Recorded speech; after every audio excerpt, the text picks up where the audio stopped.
Practice at home. A. Listen to the recording and answer the questions. Complete each sentence with a word, phrase or number you hear. Maximum 3 words. Play the recording as many times as necessary for you to complete all the answers. The housing crisis in the UK's capital is out of control. Young Londoners today face an impossible situation.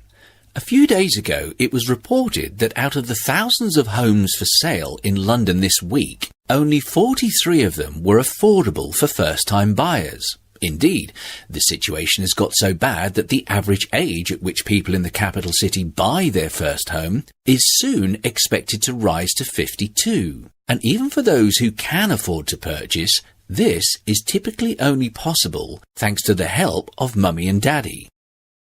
It is estimated that 60% of all first-time buyers already use their parents' money for some or all of their house deposit.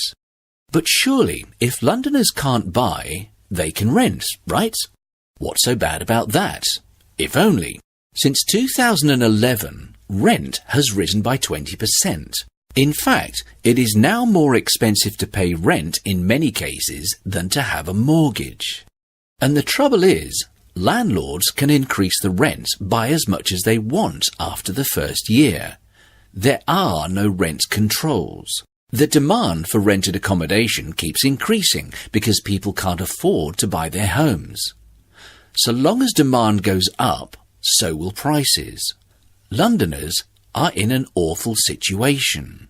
The situation is so bad, in fact, that we must do something about it. But what? Should we just build more houses? Surely that will solve the problem.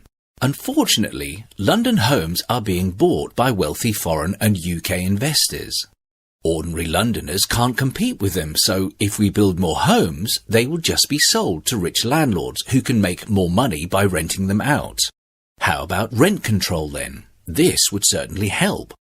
There is no way landlords should be allowed to increase rents by as much as they want after the first year. This can destroy people's lives. If you're a family and you can't afford your rent, you have to move out. And then what? You have to find a new home, new schools for your children. It's a nightmare. So rent control will certainly help, but it won't solve the problem. What we really need is for politicians to make the brave decision to build lots of new homes for sale only to first-time buyers. If first-time buyers don't have to compete with the rich, the prices will be more affordable. But will the government do this? Well, if more people could afford their own home, rents would go down, and eventually so would house prices generally.